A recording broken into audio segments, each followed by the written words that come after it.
Welcome to another episode of Sipping Brew with the Crew. A look behind the steel curtain. Which direction? This way, to the So, right. ladies and gentlemen, we have changed camera orientation. So you have to turn your head if you want to watch today's show. If you're just listening along, I guess throw the phone wherever you want to throw it and listen along. Do you agree? Do you concur? I do. You concur? I concur. Harry, do you I concur? concur. I In concur. Espanol, please. Si concur. Sabe. Ladies and gentlemen, welcome to the peek behind the curtain of our pre-training ritual. Today, I have to be honest, feels like a pancake day for me. Were you done training today? I'm training, it's on the books. But just feels like It does feel like a day. pancake day. You have a slow start? I made a mistake. Turley called me at like 9:34 last night. And you went down the wormhole? And he was like talking to me about underground bases that are visible because the Earth is flat. How the Masonic Mormon connection. I mean, he just I was like, Kyle, like, I don't need nightmares, dude. Like, this is like a Netflix documentary you got going here. So. I was in bed on time. I just woke up, man, like 4:50, and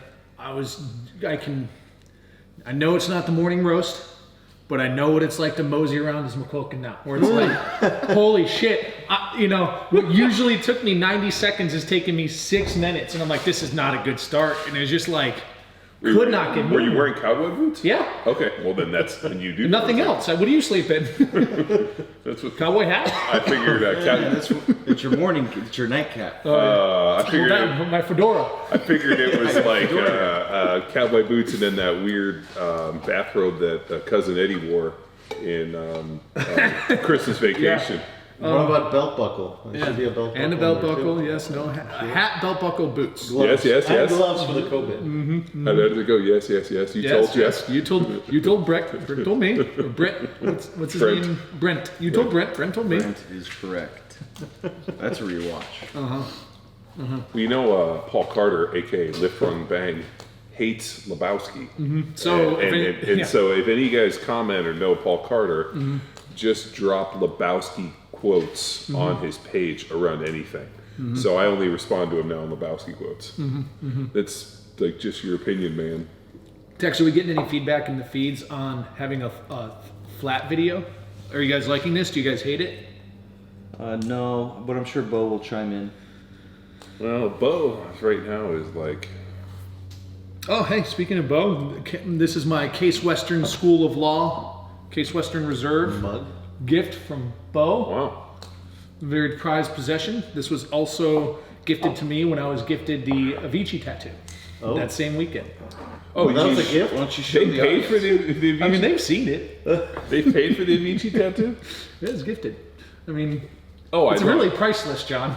I didn't know that you actually paid for it. I thought that Bo brought over some hobo that used to tattoo people No, in no. Indonesia. We went to the hobos. But was like, I found this great tattoo parlor.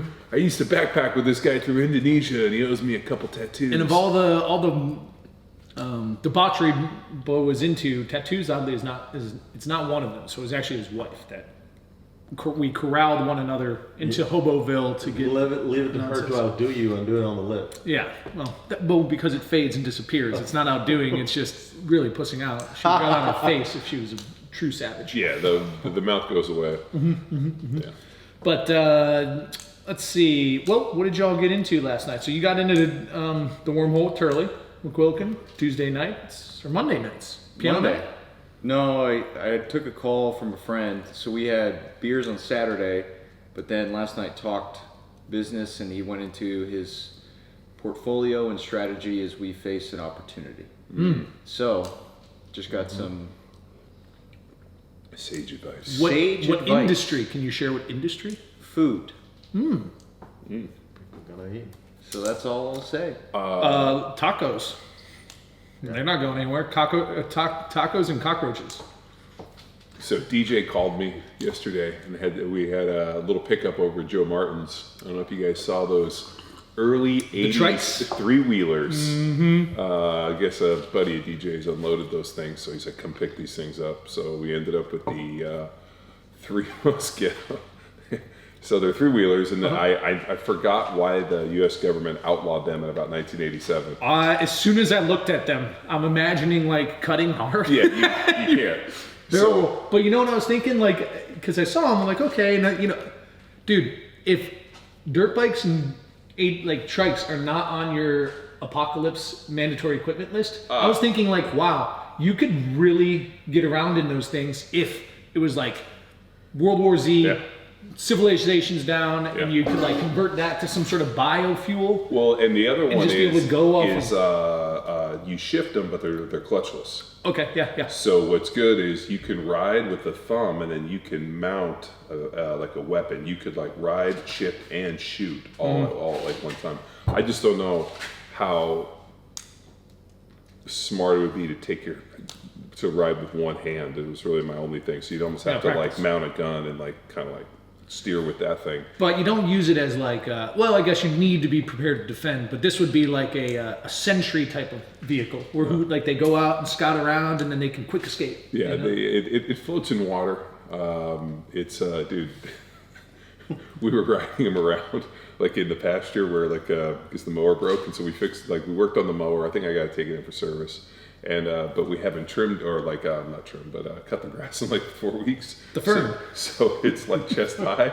So we had Cashy on his little quad, and he's riding, and I can only see like his yellow helmet. You did get a flag on there, and right? yeah, and like we're riding through, and it was hilarious because like all of a sudden mine just like sprung a leak out of the tank. We started like leaking gas. I'm like, what is all this gas on my leg? And I'm like, I'm like riding in like flip flops.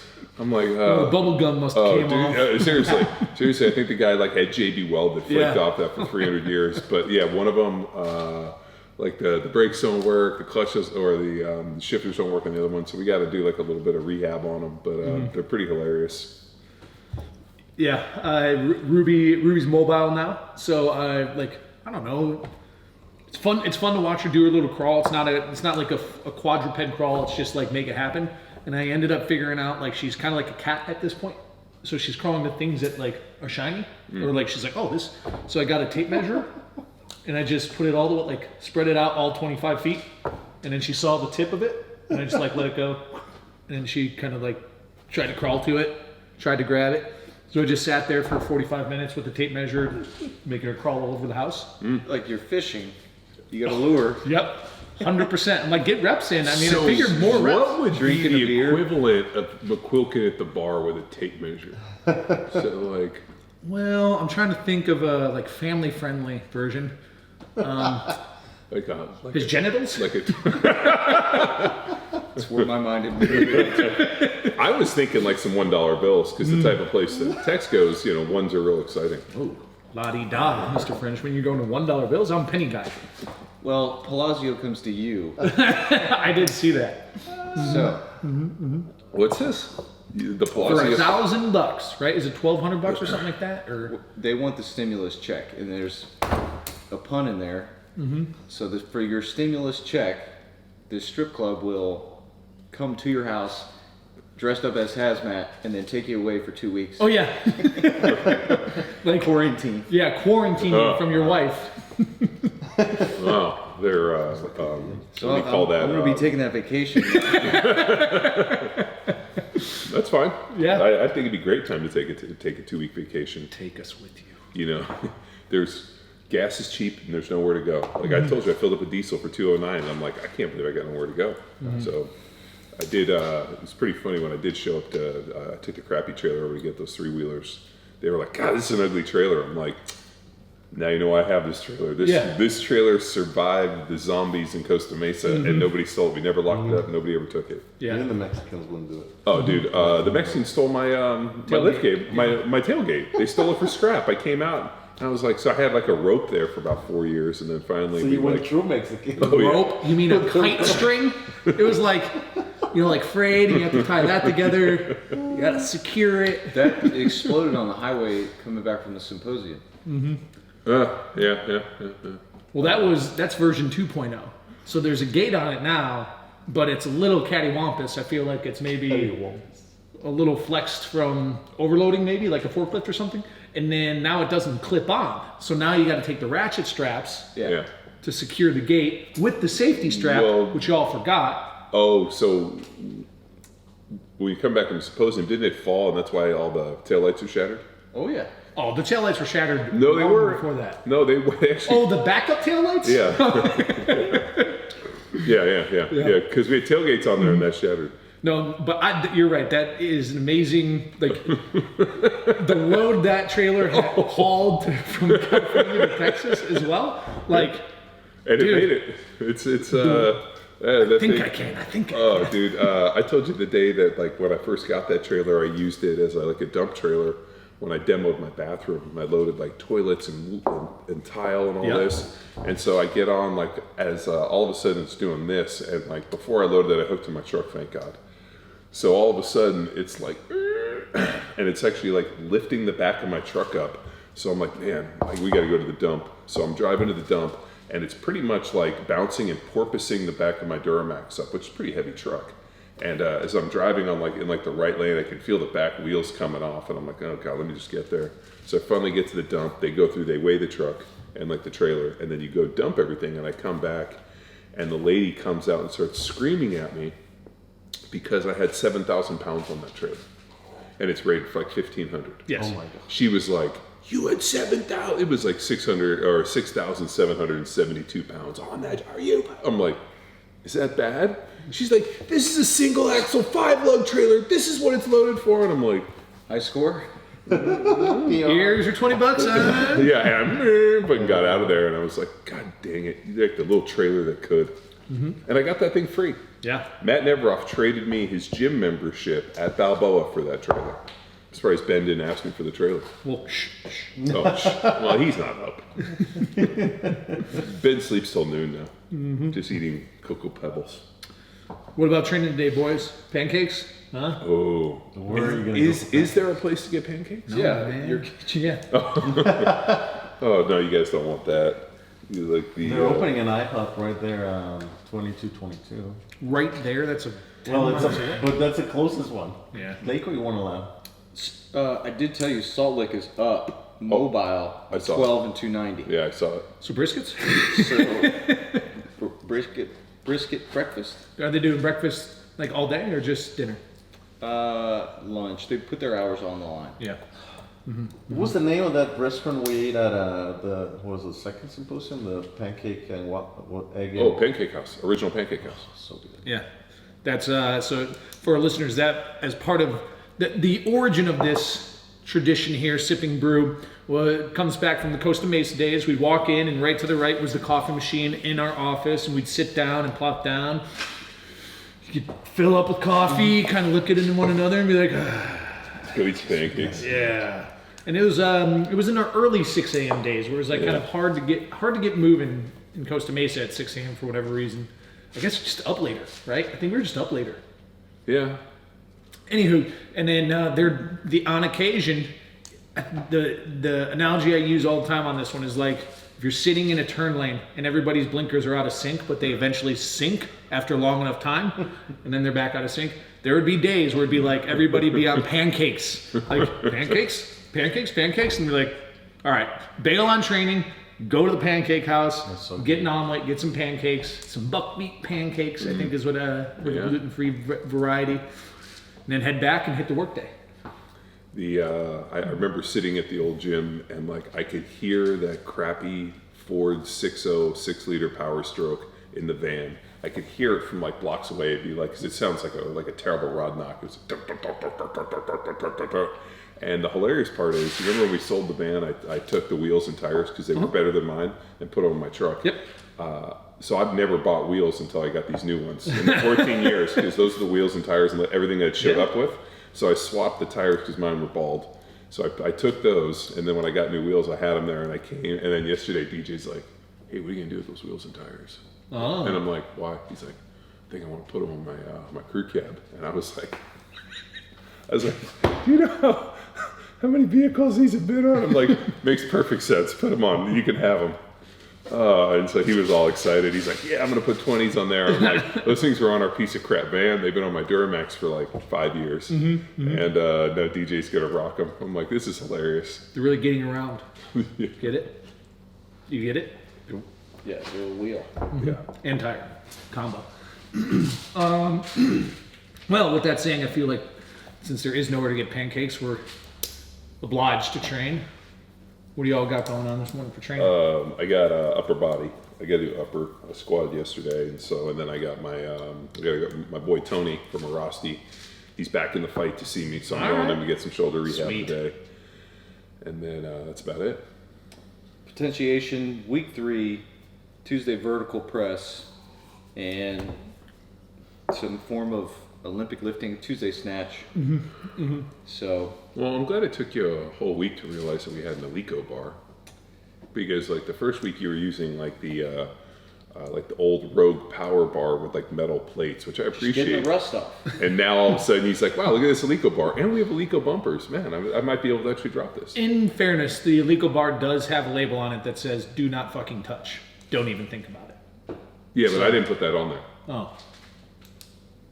But as, you know, we follow instructions. We don't touch those types of things. Follow instructions. We, the royal we, not me. I touch that bar every day just to touch it. You know that's a pronoun. The royal we? We is a pronoun. I know because I was teaching my kids adverbs and pronouns and all this stuff right. yesterday. So the hilarious part was I was trying to, they were like, do you know all this stuff? I'm like, yeah, subject, verb, predicate. Like, yeah, I know all this stuff. And then like all of a sudden all these questions started coming up and I was like, I'm like over there Google, because I was like, man, they were like, did you go to college for this? I'm like, No. yes. For real. And Kids are talking shit. oh yeah, totally. So I like had to go back and I was like, oh, that's right. Okay, like what are like the components of a sentence, and went through this.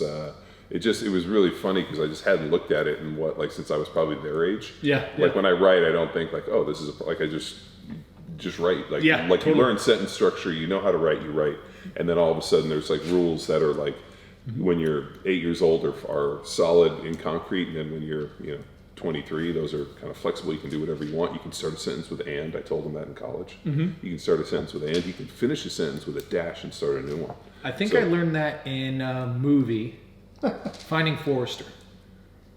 I think there's like that's a good movie. There's a line in there like Sean Connery. where he's like, but you can't start a sentence with a but.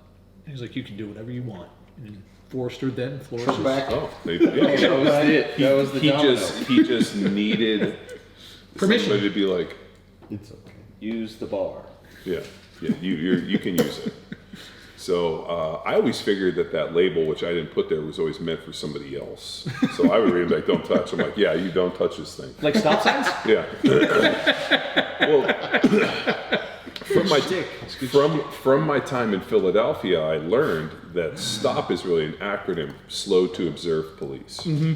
Yeah. That's all it means. In South Philly, STOP doesn't mean stop; it just means Slow to Observe Police. Callie and I learned that firsthand in Philadelphia on our job interview. Oh, You're whipping through the back streets. The cheesesteak tour? When I'm driving through South Philly, like I lived in South Philly, which I did. Forgot people were following you? Well, no, like here's the problem. Like when you go to South Philly, like you either got it's like putting on like an old coat. Like looking into the closet, be like, oh, I remember that coat, and you slip it on, you're like, God, this coat feels good. Leather blazer. That's leather blazer. I'm a bad man.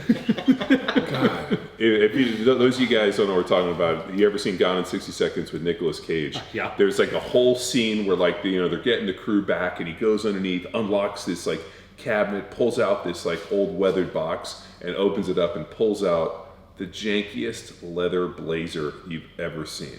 Now, like the fact that they probably said to Nicolas Cage, like, "Hey man, we want you to wear a cool leather jacket," and he was like, "Don't worry, I got you covered." I got one. And then he shows up with like this really cheesy leather blazer, and they're like, Action. He probably had it written in. He's like, "I get to wear my leather blazer." That I get to call myself a bad man. yeah, Okay. dude, it's like It's so ironic because I was like, oh, like he's gonna pull something cool out. Like I was imagining, like I don't know, just like some dope leather jacket, and it's a fucking leather blazer from the '90s. I was like, oh god. We were driving to Mexico this years ago, and as soon as I crossed the border, just like, why are you driving like this? It's like over the top, like I'm like, turn it around. You guys, that's exactly how it is. When you go to South Philly, I'm an like, aggressive driver. I'm I like, offend them before they offend me. dude, you have to embrace South Philly, or you know what? They're gonna know that you're not from around there, and then they're just gonna come out, Squeeze you out, and get rid of you. That's how it is. Like it looks like you haven't stopped. I'm like, we don't stop. Yeah. It's not how we. This is how we drive. Especially if it's a rental. Oh yeah, the world's fastest, the world's fastest car. Car in the world. I mean, think about those minivans. I'm like, God, I hope nobody ever buys these things. Just doing a neutral drop. It certainly has recalibrated my thinking on purchasing from like a leasing or like rental company, because enterprise, Enterprise you buy? yeah, enterprise sales or Hertz sales or something. I'm like, back in the day, like, well, these are fleet managed. They're on strict maintenance cycles, and then all of a sudden, like, you see how people actually treat these vehicles. You know, You're like in neutral, drop it into first, speed shifting. You're like, you're speed shifting off the column. yeah, hitting clover leaves like with the fucking pedal on the floor. I'm like, let's see if we can pull the beads off. Let's see if we can pull the beads off this. Everybody on the right side of the vehicle. It's like speed. Oh, you remember that time in Mayhem? Wherever town CrossFit Mayhem is. Just we missed the parking lot to the hotel, so we cut through construction. And I jumped it. You jumped. Send it. You're like, oh, you can't clear that. I'm like, say it again. Who said that? Watch me. We just need to get enough speed to See, that's a high risk maneuver, because any sort of high risk maneuver on like paved road, you can kind of maybe bend the truth a little bit. But when you're rolling at 90 through a construction zone trying to send it, like, there's the forensics are right there. You know exactly what happened. You know, like, you can't talk your way out of like, oh, well, I thought it was a parking lot. And you're like, well, you did 6 donuts and then went straight for that launch, like Dukes of Hazzard style. You're like, What's that line from Road Trip? Make this in my sleep. You can spit over that.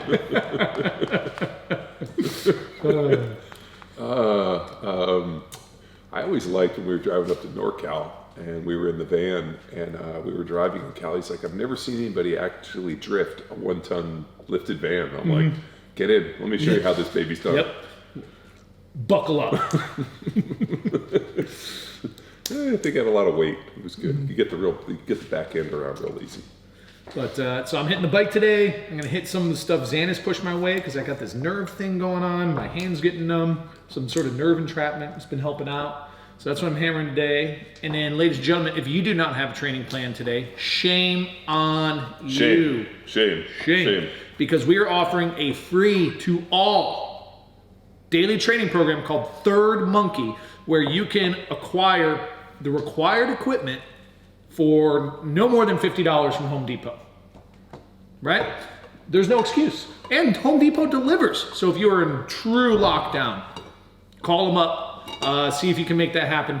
But head to powerathletehq.com/COVID, COVID, and there will be a sign-up form where you can enter your email. We push emails every day. We're going to start adding some additional bonus content to those emails, whether it's training tips, nutrition tips, podcasts, things that you need to catch up on. So even if you do have a training plan and someone else in your neighborhood is like, man, I don't know what to do. I've just been sitting over here doing sit-ups and leg lifts, trying to get abs. Well, send them our way. We'll put them in the right place. powerathletehq.com/COVID. And if you want to see what's going on, just look up the hashtag Third Monkey or look at our stories. We're reposting a ton of user content. You can see these people are still jacked. They're still jacked. They're getting creative. Yeah. I like it. But now, the next portion of the segment, we put a little call for action out. We wanted to hear from you. What would you like to hear us write about, talk about? And we broke it down into a few different segments: nutrition, training, movies, and then more movies? like mindset, personal development. So we got a few different things, and today we're hitting some nutrition stuff. /training. /training. Yeah. And not the other way around. Well, Model slash it's actor? actually training / nutrition, isn't it? The question is, but the answer is likely going to be nutrition / training. Yeah, model. Okay. Idiot. How would you go about figuring out the sweet spot between performance and fat loss when it comes to diet and training stimulus? I feel I often bounce around between hell yeah, I'm getting leaner by the day, but performing way below what I'd like to in rugby, BJJ, and lifting. And then, oh boy, I'm kicking ass, but keeping my love handles. Huge thank you for the third monkey, by the way. It keeps me happy. Happy. That's Zoolander, right? Well, where should we start? What was how did we used to hit this in the seminar? So the easiest way is there's kind of like, think about this. There's a couple levers we can pull. Normally for fat loss, what we tend to do is we tend to, want to get in a caloric restriction. I mean, that's usually the easiest way for us to lose fat. The problem is that if you cut your food supply too much, too drastically, it usually affects your training. Right. Because protein isn't high enough and you don't have enough, total calories to keep driving the stimulus. So what we found is that if you need to get into a caloric stimulus instead of pulling food, we usually add more work. So that's when we start throwing in some cardio or just some, late afternoon type stuff. Like let's say you get up and train in the morning, you come back later and you do some conditioning, whether it be walking, assault bike, whatever it looks like, 20 to 30 minutes to try to use a little extra activity to help you get into caloric restriction. So for years, I mean, really, if you look at like classic bodybuilding and really what people do, it's always been like high protein diet and a caloric restriction, and then those guys do it, but it's for a set period of time, and they're not necessarily focused on performance; they're focused on aesthetics. Right. And it usually like probably the 10 minutes before you actually die is probably when you look your best at a bodybuilding show. When you hear these guys being like, "I thought I was going to die, but I look great." So like that's not. That's obviously not your goal. I would imagine from this question that you're probably late 30s, early 40s. Like you do BJJ, you're doing rugby, and you're doing these other things. So you're probably a little bit older. You might have some kids. So the love handles tend not to be diet related as much as they tend to have to do with stress, lack of sleep. Maybe on Saturday you decide, hey, I'm going to have a few beers, and that turns into a dozen. So it's all of those little things for breakfast. All those little things while like isolated don't make that big a difference, but when you compound them, like lack of sleep, too many beers, hey, I've been eating too much in caloric restriction, now it's affecting my training, I feel worse, recovery, the whole deal.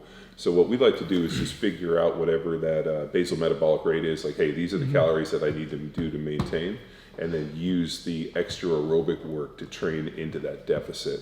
And then you got to monitor everything. Like the leanest I ever was when I was sleeping probably 10 hours a day. Right.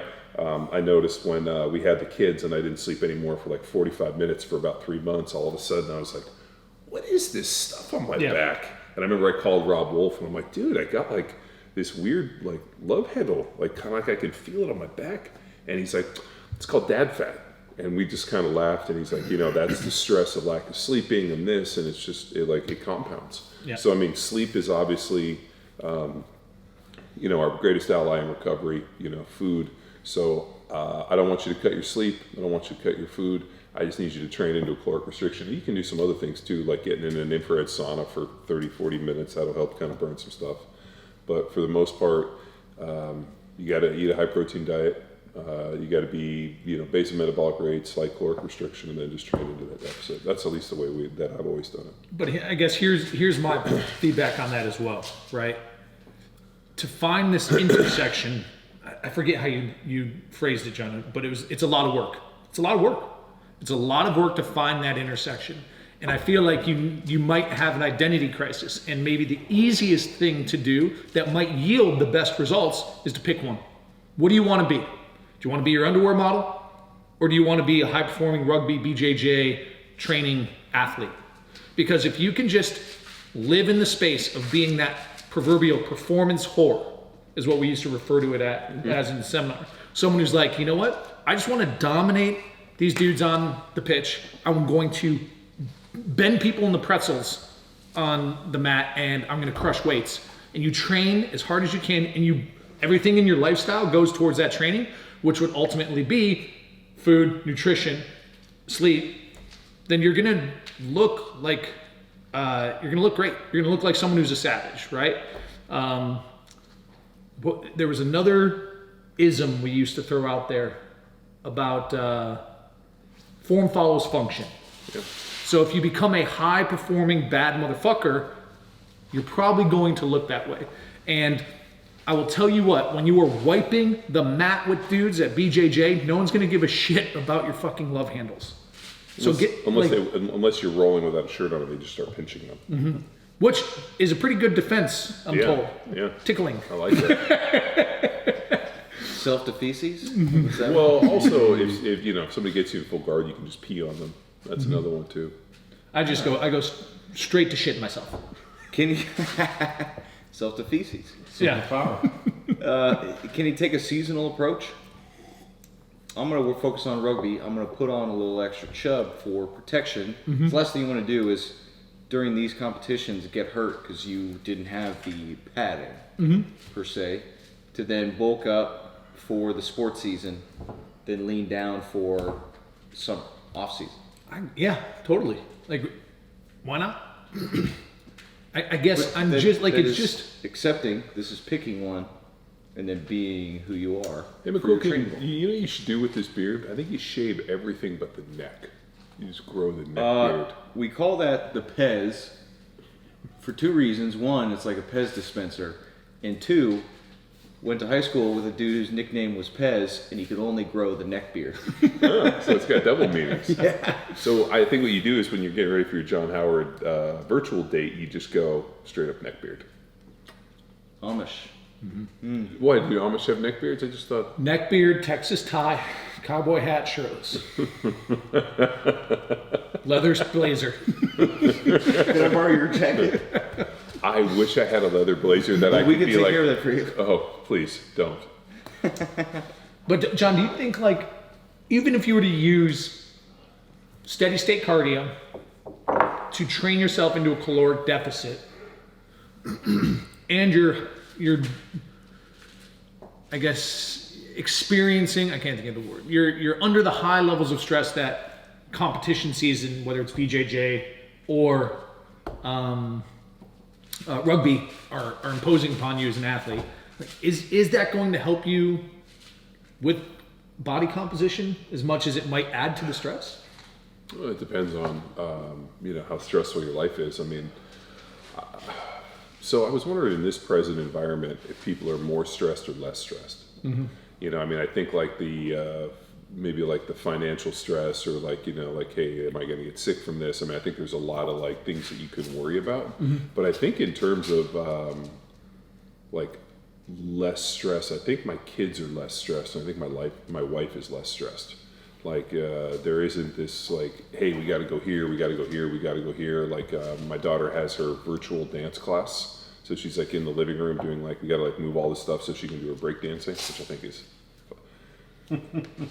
by far the most joy I have in my life is her over there watching this screen, like working on these like breakdancing moves, and like the best part is Jamie and or Kelly and Cash, like they're just like no big deal. I'm over there in tears watching this because I'm like, this is our reality. But and then like I almost feel like, because there's not like this like, okay, hey, like we got to get up and get to school, and we got to do this and this and this, and there's all this like, there's always this pushing and fighting to get to the next place. I think it's really added a degree of like less stress. Like the kids actually seem less stressed. Now I think parents are getting more stressed, just based upon like when I saw some like numbers on alcohol consumption. And then I also saw like suicides and some other stuff going up. But I think for like, and my mom made a great point. She's like, you realize kids are going to look back on this COVID-19 thing as the greatest time in their life. Exactly. Like, she's like when was the last time because my mom lives in Newport, and she said she lives across the street from the school. She's like, every day at 3:00, this dad shows up and he and his son like play, like throw the football out there by themselves. And she's like, these kids are going to be like, it was great. My mom and dad were home. I got to see my dad every day instead of like constantly working. So I don't know, man. Like I think it comes down to how you manage stress. Some people are overeaters when they get stressed. Like I need comfort food. Other people, drink too much, or we have all these different coping mechanisms. I think if you can maintain a really good schedule, kind of like us. Okay, we're like here's something to get up for instead of being like, I'm not feeling that good today. I want to eat pancakes and I'll come work out later today or after work or something. So like something like this, it keeps you accountable, gets you up, but the uncertainty of the future, like this was kind of my discussion with Kyle last night was what signifies the sounding of the bell? Like it's over. Like Yeah, I don't think you can. What does getting back to normal look like, right? And that's like a rocking chair, right? That's going to get you nowhere. Yeah, it doesn't, right? So you just kind of live like day to day in the whole deal. But that was really like the talk with Kyle is like that piece, and it's like, man, you just got to like live each day, try to be healthy. Like what are you doing to manage your immune system and make sure that you're like in peak physical condition where if something happens, you have the greatest chance to defend it. Yeah, I think very much like Stump's Symposium 3 talk, right, where he's like, just get to the next meal, right? Get to the next meal. When he was talking about his mindset through Hell Week and selection, is just get to the next meal. Wasn't that the domino one? That was the next year after that. He posted a picture. Actually, it was interesting. He posted a picture recently about that, and he's standing in line for his meal, and everybody's like this. There's like just one meal at a time. So otherwise, man, you're just going to.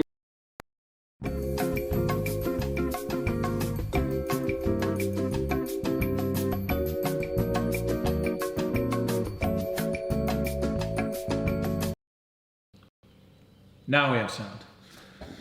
So I guess, so before going into that, just to pick up where we left off, ladies and gentlemen, I think we got cut out on just kind of longitudinal look, small incremental goals, gains to get you through day by day, get to the next meal. And then with always focusing on a trajectory. So Harry was talking about how his kiddos who are teens are looking forward to the future. When things get back to normal. And what Harry was enlightening them on is, hey, let's prepare ourselves for a different outcome. Right. There are certain things we're accustomed to that may not be the same. There are certain restaurants we like and businesses we like that may not be around. There's going to be a hard time. Those people are going to move on to different things. Right.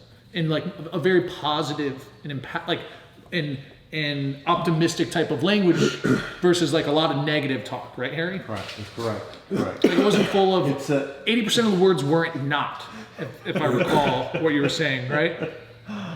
There's a point of repetition that when you say the same thing over and over and over again for weeks, it becomes harder to be positive when you're talking to them. But, as a parent... You also haven't dealt with teenagers. You can imagine teenagers are like... I know, Dad. I know. Oh, you know everything. You know where...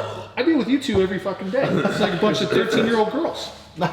What's the difference? We're acting like teenagers. They are teenagers. Yeah, that's true. We remember what it was like to be teenagers. Yes. But like my kids, are 8 and 4, so like this is probably like the greatest point for them. Like they're like you saw them like how stoked they are. They're like, "What's up?" If you were like a 16-year-old girl like Lauren, like this would be awful. I totally understand. Like she's like just got her license. Summer is coming. She's like, "Oh my God, we're gonna be like." Like my freedom, this whole thing, school, whatever, extracurriculars, the whole deal. All of a sudden, it's like. Do you remember like when you guys were kids? Like I can remember like my mom never asked me to go take a shower or change clothes. Like I look I'm sure at them, she I'm did. like, are you still wearing what you wore to? Harry, I understand. there are families that operate like that, Like their I kids understand, don't but have to. I'm like, you smell. Go take a shower. Like have a routine. Yeah. Get up, make a bed. Yeah. Come down, say good morning. Eat It's your very breakfast. Jordan Peterson of you. I agree with you. Go about the house, see what needs to be done. Go and log in, do your homework, and then you have the day free. Just those are the most. And get heart rate up. That's it. Go play. Yeah, but like, think about like, being that age and like the feeling of like grinding your heels into the earth because your parents told you to do something. Like that's kind of the weird, like I think for my kids at this age, I can just bully them into what I want them to do. Right. Jedi mind tricks. Yeah, all the time. But I think at some point, like, they become these kind of like, I hate the term young adult, but they're like pre-adult. They're like, they're getting ready to an adult. And they haven't figured out yet that being an adult sucks. My mom told me that. She's like, you're going to regret one day being an adult. And you're going to think like, man, I should have been a kid longer. And like, she was right. Like, that was great. I mean, just rice and hamburger for every meal, get to like, get picked up. Maybe I do not feel the same way. I'm like, there's certainly like a period of adulthood where I think you're trying to transition into, let's say, manhood. Like, however your value system structures out being independent and adult. That was pretty complicated. Like understanding your space and the social structure, worrying heavily about what others are thinking about you. But if you just take on the responsibilities as like, this is normal and this is the routine and this is what you got to tackle day to day, like, I guess maybe it's in work and in reminding yourself that it could always be worse. Yeah. I'll tell you what, I do not think being an adult is miserable. No, I'm not saying And being I an would adult fucking is hate memorable. to be a kid right now. Oh, I did. So I don't envy You would those be kids. building a ramp inside your house. Oh, dude, listen. Well, I'm much happier being an adult. Well, maybe. I mean, I don't know. Like, The independence, but think about like being the intelligence, the appreciation for others' input. Like as a kid, I remember being very, very dismissive of everything. Like just everything. And you look back at that, it's kind of embarrassing to think like, man, if I had just listened to this person, or if I had just done this and this, oh, I'm glad I listened to this guy. But now like you said, like college is wasted on the youth.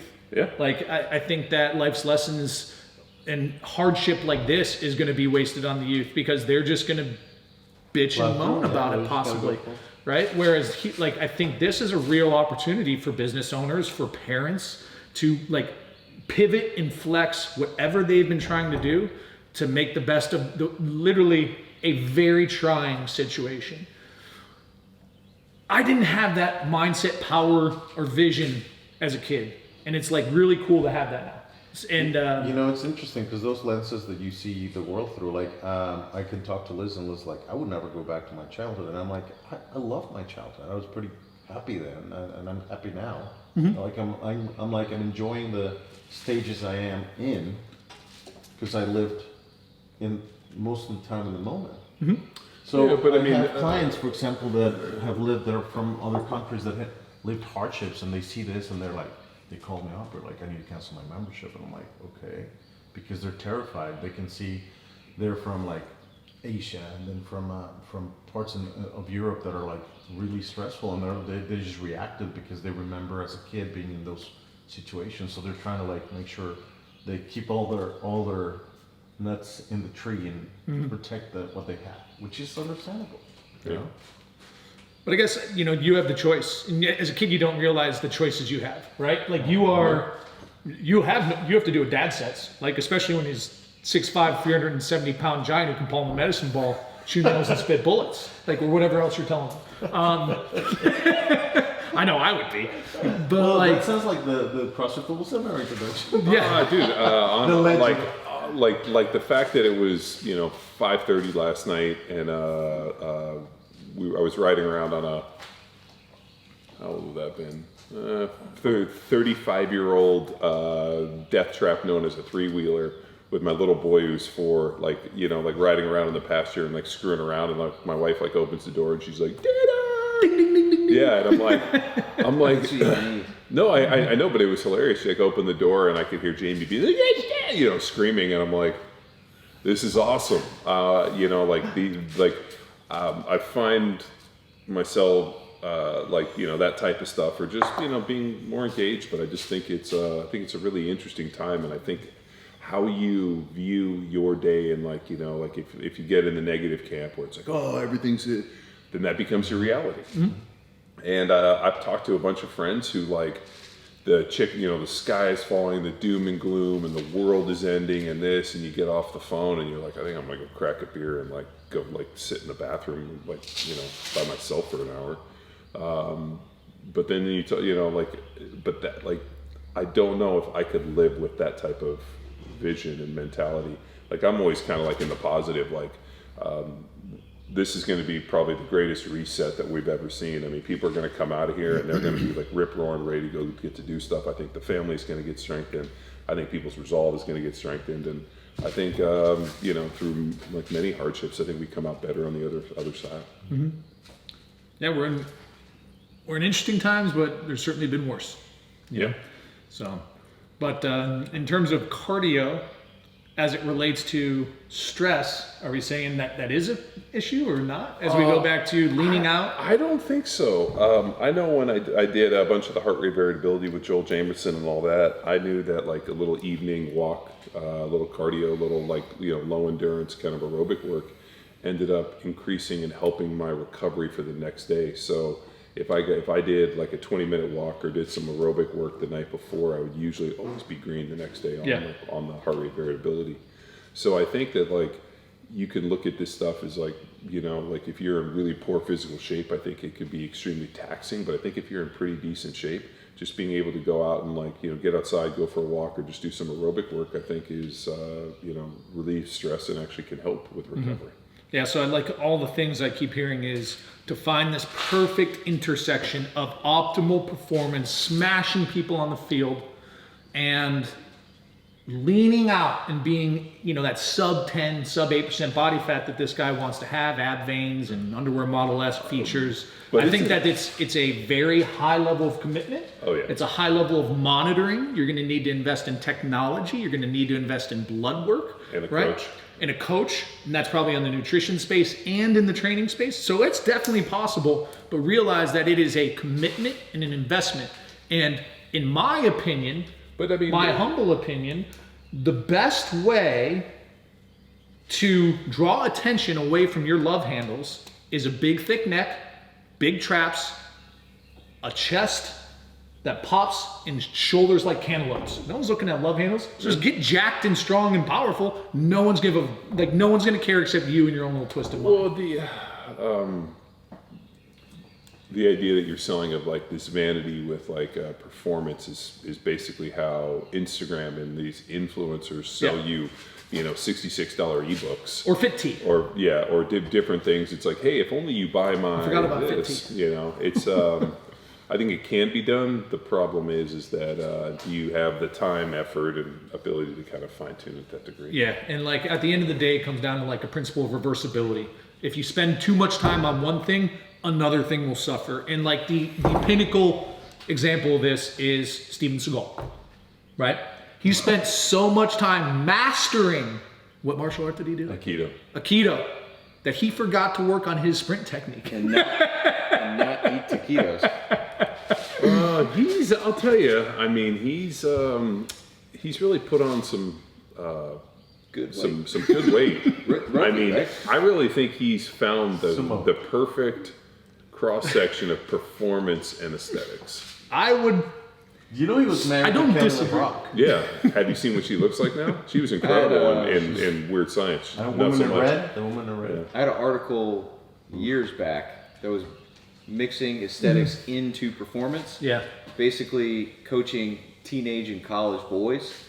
But it is changing the mindset and perspective to bring aesthetics to biceps, traps, and neck, which in turn affect your ability to grip and rip people around and then protect you from concussion. So it was propping up aesthetics and badass just boy stuff. Yeah. And then that led to increased performance.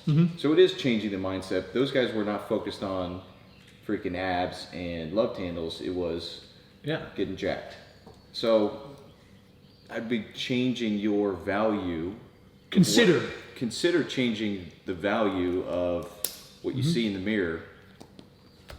I'm telling you, and if you go from like a medium to a 2X, because your traps are so I think what you could do. I sleep. think what would really Told you really that in confidence. I think what would really speed it up is if you sent a morning underwear selfie to Luke and text at PowerAthleteHQ. Yes, Jug email of milk. it to Callie, CALI at PowerAthleteHQ.com. I found that picture. I have it on Found my the date. phone. I sent it. The 10-year anniversary is coming up, so that's when I'm thinking I'm going public. Are you gonna wear that exact outfit? Ooh, I could. Ooh, before and after. Do you have Spider-Man undies? They were Batman, or old Batman. Can no, she? Yeah, Cashy I don't has think those. so. Spidey. I'm gonna need to borrow his. He does. It's pretty He's a funny. beefy Spider-Man. He's stout. So like I'll go back up there and like he'll like come out and he's like, "You're leaving?" And so then I'm like, "Okay, let's go get dressed." And so I'll go in and I get him dressed, and then like there's like a whole like 20 minutes spinning up to get him up to the gym. So that's but yeah, it all starts with like, what underwear are we wearing today? And he comes in, he's like looks at like, I'm like, they all have Spider-Man on it, dude. Just any Spider-Man on it, you'll be fine. Oh, that's funny, man.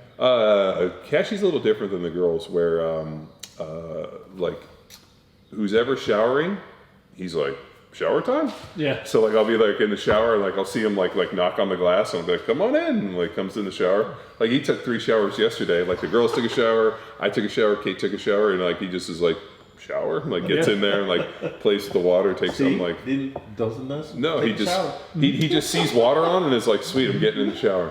Yeah, I just can't help but wonder. And granted, I'm a young parent, first time parent. I have a little nugget that does nothing, but I'm curious to see if, like in a gym, your members are a reflection of yourself, just like your children are a reflection of yourself. Except it's the reflection you don't want to look at in the mirror, and maybe you just ignore, right? Like if you want to have daily habits instilled as a family value, are the heads of household participating in their daily habits on the regular, leading from the front? Absolutely. Since day one. I'm just curious if that's what it's like. I'm not talking at anyone right now. I'm just curious. I feel like you are. When's the last time you showered? This morning. That's the problem. Too many showers. You're devaluing it. No, so ladies and gentlemen, if you like the shtick, I think we're done here, right? Is there anything else we want to add? I feel like we've curb stomped this. Yeah, head to, if you like the shtick, we have a weekly podcast called Power Athlete Radio. If this is the first time you're watching this and you're like, what? We release every Friday. Go to powerathletehq.com/radio. And that's where you can find all of our previous episodes. Search for Power Athlete Radio on Stitcher, iTunes, Google Playlist, Spotify, whatever it is we should be. And tune in and you'll understand just what it takes to be a top 50 podcast We're top in 50. fitness in Denmark. That's right, people. Oh, do I cut the last part? Yeah. Okay. Dude, everybody's gonna be putting their podcasts in Denmark. Oh, shit. Well, disregard. But thanks again for tuning in. We'll see you tomorrow, 6 a.m. And ladies and gentlemen, have a great day from the crew. Here's to you. Here's to you. Here's to you. Here's to you. Here's to you. Here's to you.